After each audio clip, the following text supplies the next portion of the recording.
Good evening, friends, fiends, and night owl supremes. I hope the evening finds you well. Tonight, I wanted to fall into something familiar, so what do you say? We're going to be reading Perrault's The Sleeping Beauty in the Wood, which I did cover extensively on the main A Bit Frank channel when uncovering Sleeping Beauty's origins. Disney is based off of this story, and they say as much in their opening titles, but where Disney's tale ends, when the prince kisses her and she wakes up and everything's grand, this tale is just getting started, and what I love best about it is just how off the rails it gets. Just wait, this story is a bit on the longer side, so let's just get right into it, shall we? The Sleeping Beauty in the Wood. There were once a king and a queen who were very unhappy at not having any children, more unhappy than words can tell. Vows, pilgrimages, everything was tried, but nothing was of any avail. At length, however, a little daughter was born to them. There was a splendid christening. For godmothers, they gave the young princess all the fairies they could find in the country. There were 7 in number, in order that each making her gift according to the custom of fairies in those days, the princess might, by these means, become possessed of all imaginable perfections. When the ceremony was over, all the company returned to the king's palace, where a great banquet had been prepared for the fairies. The table was magnificently laid for them, and each had placed for her a massive gold case containing a spoon, a fork, and a knife of fine gold, set with diamonds and rubies. Fun fact, you can see that in Disney. That's one of their backgrounds they painted.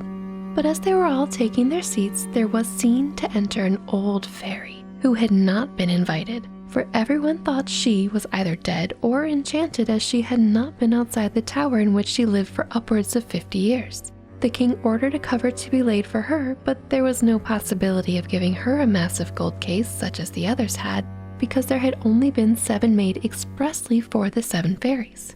Of course, that makes sense. The old fairy thought she was treated with contempt and muttered some threats between her teeth. One of the young fairies who chanced to be near her overheard her grumblings and was afraid she might bestow some evil gift on the young princess. Accordingly, as soon as they rose from the table, she went and hid herself behind the hangings in order to be the last to speak, and so enable herself to repair, as far as possible, any harm the old fairy might have done. Meanwhile, the fairies began bestowing their gifts on the princess.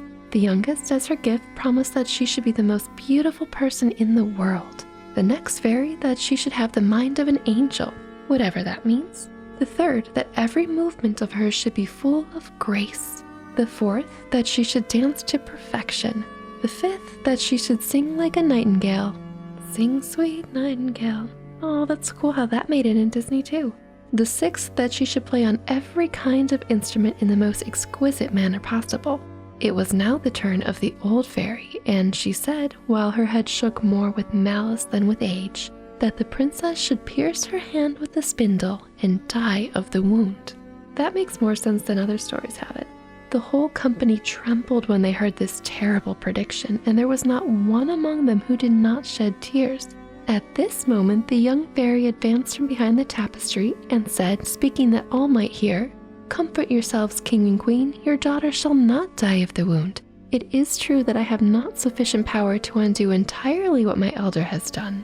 The princess will pierce her hand with the spindle, but instead of dying, she will only fall into a deep sleep, which will last 100 years, at the end of which time a king's son will come and wake her." And it says nothing about a kiss, interestingly enough. The king, in hope of preventing misfortune foretold by the old fairy, immediately sent forth a proclamation forbidding everyone, on pain of death, either to spin with the spindle or have spindles in their possession. So no thread was made for quite some time in the kingdom. They must have imported it. I don't know why I think of these things anyway. 15 or 16 years had passed when the king and queen being absent at one of their country houses, it happened that the princess, while running about the castle one day and up the stairs from one room to the other, came to a little garret at the top of a turret, where an old woman sat alone spinning with a distaff and a spindle. Na, for this good woman had never heard the king's proclamation forbidding the use of a spindle. So she also didn't leave her tower for many, many years, just like that other fairy. I don't know how you wouldn't hear that. "What are you doing there?" asked the princess. "I'm spinning, my pretty child," answered the old woman, who did not know who she was. "Oh, how pretty it is!" exclaimed the princess. How do you do it? Give it to me, that I might see if I can do it as well." She had no sooner taken hold of the spindle than, being very hasty and rather thoughtless, and moreover the fairies having ordained that it should be so, she pierced her hand with the point of it and fainted away. The poor old woman was in great distress and called for help. People came running from all quarters, and they threw water in the princess' face, they unlaced her dress, they slapped her hands, they rubbed her temples with the Queen of Hungary's water, but nothing would bring her to. The king, who had run upstairs at the noise— wait, I thought they were at another house. Anyway, the king then remembered the prediction of the fairies. But he forgot, even though he had banned all spinning things. Anyway, he wisely concludes that this accident must have happened as the fairies said it would. Well, yes, you can't outrun fate. He ordered the princess to be carried into a beautiful room of the palace and laid on a bed embroidered with silver and gold. One might have thought it was an angel lying there, so lovely did she look, for the rich colors of her complexion had not faded in her swoon.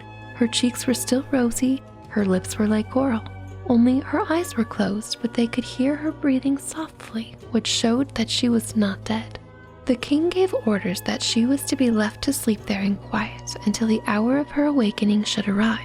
The good fairy who had saved her life by condemning her to sleep for 100 years was in another kingdom 12,000 leagues away when the princess met with her accident, but she was informed of it instantly by a little dwarf who had a pair of 7-league boots, that is, boots which enabled the wearer to take 7 leagues at a stride. The fairy set out immediately, and an hour afterwards she was seen arriving in a chariot of fire drawn by dragons. I love that. I love that so much, and that would be a really cool mode of transportation, just saying. The king advanced to hand her out of her chariot. She approved of all he had done, but being gifted with great foresight, she bethought her that the princess would feel very lost and bewildered upon awakening and finding herself alone in the old castle. So this is what the fairy did. With her wand, she touched everybody who was in the castle, except the king and queen. Governesses, maids of honor, women of the bedchamber, gentlemen, officers, stewards, cooks, scullions, boys, guards, porters, pages, footmen. She also touched the horses that were in the stables with their grooms, the great mastiffs in the courtyard, and little Fluff, the pet dog of the princess that was on the bed beside her. As soon as she had touched them, they all fell asleep, not to wake again until the hour arrived for their mistress to do so, in order that they should all be ready to attend upon her as soon as she should want them. That's a lot of people for one princess. Even in the spits before the fire hung with partridges and pheasants, and the very fire itself went to sleep. All this was done in a moment, for fairies never lost much time over their work. The king and queen now kissed their dear daughter, who slept on, quitted the castle, and issued a proclamation forbidding any person, whosoever, to approach it. These orders were unnecessary, for in a quarter of an hour there grew up around the park such number of trees, large and small, of brambles and thorns interlacing each other, that neither man nor beast could have gotten through them. And nothing could now be seen of the castle but the tops of the turrets, and they only from a considerable distance. Nobody doubted that this also was some of the fairies' handiwork, in order that the princess might be protected from the curiosity of strangers during her long slumber. Great foresight, fairies. Disney took that and made it one of Maleficent's powers when she was the dragon to prevent the prince from coming near. So also in this tale, the king and the queen don't get to see their daughter ever again. They just sort of leave the palace while she's sleeping and continue to live their lives. And I know they probably don't have a 100-year lifespan. Just thinking about that. When 100 years had passed, the son of the king at that time upon the throne, and who was of a different family to that of the sleeping princess, that's very important to note, having been hunting in the neighborhood, inquired what towers they were that he saw above the trees of a very thick wood. Each person answered him according to the story he had heard. Some said it was an old castle haunted by ghosts. Others that all the witches in the country held their midnight revels there. Ooh, sign me up, that sounds like fun. The more general opinion, however, was that it was the abode of an ogre, and that he carried thither all the children he could catch in order to eat them at his leisure, and without being pursued, he alone having the power to make his way through the wood. The prince did not know what to believe of all of this, when an old peasant spoke in his turn, and said to him, "Prince, it is more than 50 years ago since I heard my father say that there was in that castle the most beautiful princess that was ever seen. that she was to sleep for 100 years and would be awakened by a king's son for whom she was intended and was waiting. The young prince, at these words, felt himself all on fire. Oh, good Lord. He had not a moment's doubt that he was the one chosen to accomplish this famous adventure, and urged the deed by love and glory and resolve without delay to see what would come of it. Of course he'd think that. Scarcely had he approached the wood when all those great trees, all those brambles and thorns made way for him to pass of their own accord. He walked towards the castle, which he saw at the end of a long avenue he had entered, and he was somewhat surprised to find that none of his people had been able to follow him, the trees having closed up again as soon as he had passed. Again, so much foresight on the part of the fairies, I love it. Nevertheless, he continued to advance. A young prince inspired by love is always courageous. He came to a large forecourt where everything he saw might well have frozen his blood with terror. A frightful silence reigned around. Death seemed everywhere present. On every side, nothing to be seen but the bodies of men and animals stretched out, apparently lifeless. He soon discovered, however, by the shining noses and red faces of the porters, that they were only asleep, and their goblets, in which still remained a few drops of wine, sufficiently proved that they had dozed off whilst drinking.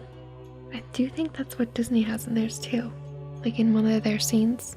He next passed through a large courtyard paved with marble, ascended the staircase, and entered the guard room, where the guards stood drawn up in line, their carbines shouldered, and snoring their loudest.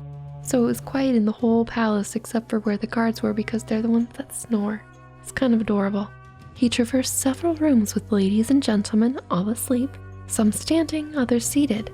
Imagine standing sleeping for 100 years. But you'd be sleeping so you wouldn't know, but when you wake up, wouldn't you have those like tingles, like pins and needles all over? Ooh. Anyway, at last he came to one covered with gold, and there on a bed, the curtains of which were open on either side, he saw the most lovely sight he had ever looked upon. A princess, who appeared to be about 15 or 16, whose dazzling beauty shone with a radiance which scarcely seemed to belong to this world. He approached, trembling and admiring, and knelt down beside her. Very respectful, young sir, very respectful. At that moment, the enchantment being ended, the princess awoke, and gazing at him for the first time with an unexpected tenderness. "Is it you, prince?" she said. "I have waited long for you to come." The prince, delighted at these words, and still more by the tone in which they were uttered, knew not how to express his joy and gratitude. He assured her that he loved her better than himself. That was very quick to know. His words were rather confused, but she was all the more pleased with them. There was little eloquence, but a great deal of love. He was much more embarrassed than was she, which is not to be wondered at. She had time to think over what she should say to him, for there is reason to believe, although history does not mention it, that during her long, long sleep, the good fairy had let her enjoy very pleasant dreams. Oh my. In short, they talked for hours without having said half of what they had to say to each other. I like how the relationship is founded on, good conversation and the princess's dreams of romance.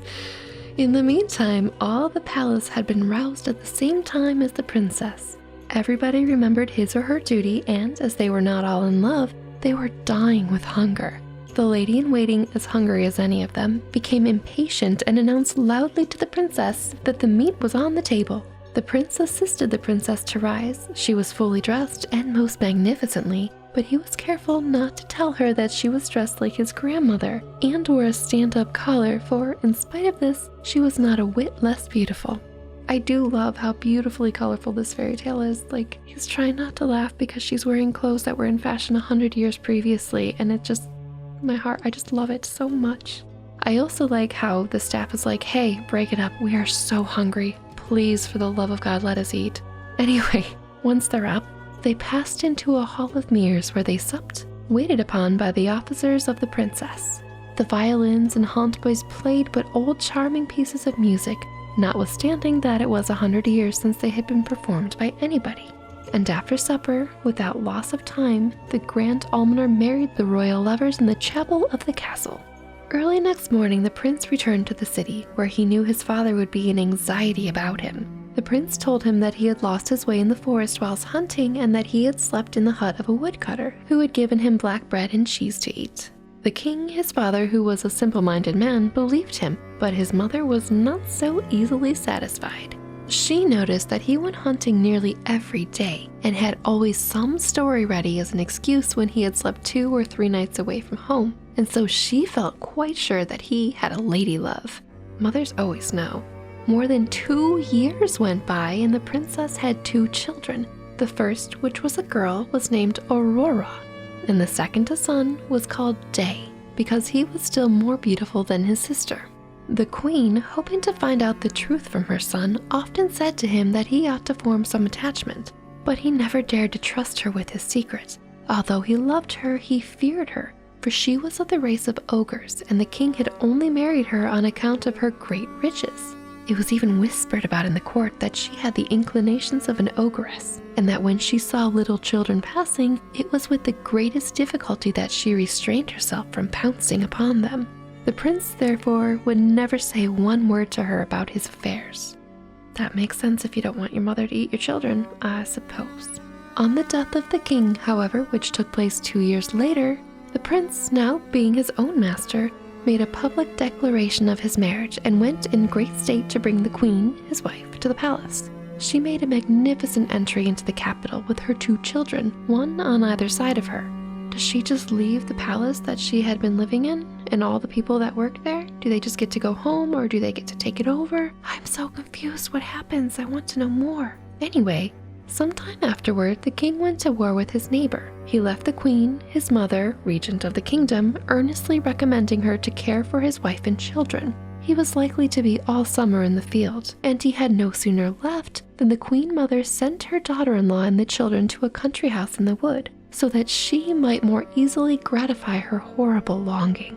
She followed them thither a few days after, and one evening said to her head cook, "I will eat little Aurora for dinner tomorrow."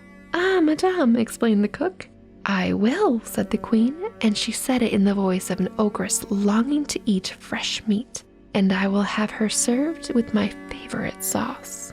The poor man, seeing plainly that an ogress would not be trifled with, took his great knife and went up to little Aurora's room. She was then about 4 years old and came jumping and laughing to throw her arms about his neck and ask him for sweetmeats. He burst into tears and the knife fell from his hands. Then he went down again into the farmyard and there killed a little lamb which he served up with so delicious a sauce that his mistress assured him she had never eaten anything so excellent. In the meantime, he had carried off little Aurora and given her to his wife, that she might hide her in the lodging which she occupied at the further end of the farmyard. A week later, the wicked queen said to her head cook, "I will eat little Day for supper." He made no reply, having decided in his own mind to deceive her as before. He went in search of little Day and found him with a tiny foil in his hand, fencing with a great monkey, though he was only 3 years old. He carried the child to his wife, who hid him where she had hidden his sister, and then cooked up a very tender little kid in the place of little Day, which the ogress thought wonderfully good. All had gone well enough so far, but one evening this wicked queen said to the head cook, "I should like to eat the queen with the same sauce that I had with the children." Then the poor cook was indeed in despair, for he did not know how he should be able to deceive her. The young queen was over 20 years of age, without counting the 100 years she had slept, and no longer such tender food, although her skin was still white and beautiful, and where among all his animals should he find one old enough to take her place? I mean, ouch. I said this before in the other video, but ouch, that's harsh. Man. He resolved that, at last, to save his own life, he would kill the queen. Poor girl slept for 100 years. Now she's gonna get killed for someone's supper. And he went up to her room, determined to carry out his purpose without delay. He worked himself up into such a passion and entered the young queen's room, dagger in hand. He did not wish, however, to take her by surprise, so he repeated to her, very respectfully, of course, as you do, the order he had received from the queen mother. "Do your duty," she said, stretching out her neck to him. "Obey the orders that have been given you. I shall again see my children, my poor children whom I love so dearly." For she had thought them dead ever since they had been carried away from her without a word of explanation. That's just terrible. It's been 2 weeks since she saw her daughter and about a week since she saw her son, I think. So she just sort of accepted that they were gone and they died and oh well, what the heck? "No, no, madame," replied the poor cook, touched to the quick. "You shall not die, and you shall see your children again, but it will be in my own house where I've hidden them. I will again deceive the queen mother by serving her up some young hind in your stead." Well, see, there's your answer, guy. You didn't have to, agonize over 100 years old meat. Psh, whatever. He led her forthwith to his own apartments, then, leaving her to embrace her children and weep with them, he went and prepared a hind, which the queen ate at her supper with as much appetite as if it had been the young queen. She exulted in her cruelty and intended to tell the king on his return that some ferocious wolves had devoured the queen, his wife, and her 2 children. What a diabolical woman. One evening, while she was prowling as usual round the courts and poultry yards of the castle to inhale the smell of fresh meat, as you do, she overheard little Day crying in one of the lower rooms, because the queen, his mother, was about to whip him for being naughty, and she also heard little Aurora begging forgiveness for her brother.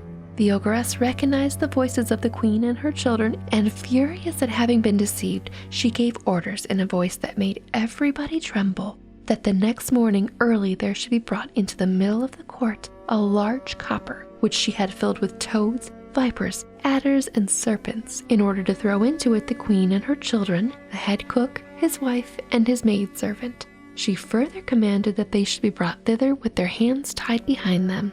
There they stood, and the executioners were preparing to fling them into the copper, when the king, who was not expected back so soon, entered the courtyard on horseback. He had ridden post-haste and, in great astonishment, asked what was the meaning of this horrible spectacle. No one dared tell him. Why wouldn't you tell him when his whole family is about to die? When the ogress, enraged at what she saw, flung herself foremost into the copper, where she was instantly devoured by the horrid reptiles with which she herself had caused it to be filled. Communication can solve everything in fairy tales, I'm pretty sure. The king could not help but being sorry for it. She was his mother. But he quickly consoled himself with his beautiful wife and children. The end. It just gets so crazy and full of snakes and adders and bugs and eating people. I mean, not that I love the eating people part, but this story just goes off the rails crazy, and I love it. And I also love the idea of the prince going back and forth for 2 years to be with his wife in a distant castle, which they abandoned apparently. I don't know. There's something about it that it seems whimsical to me. So that was the tale of The Sleeping Beauty in the Wood by Perrault in its full, glorious form. I did animate it on the other channel and compared it to Grimm's, which was grim, and, Basile's Sun, Moon, and Talia, which was terrifying and disgusting. But this one is just sort of all over the map and recognizable, and I hope you enjoy the telling of it. Now off to sleep and dream what you will, or stay a while and enjoy another tale. Whatever you choose, I'll speak to you again, and until then, stay spooky, my friend. Good night.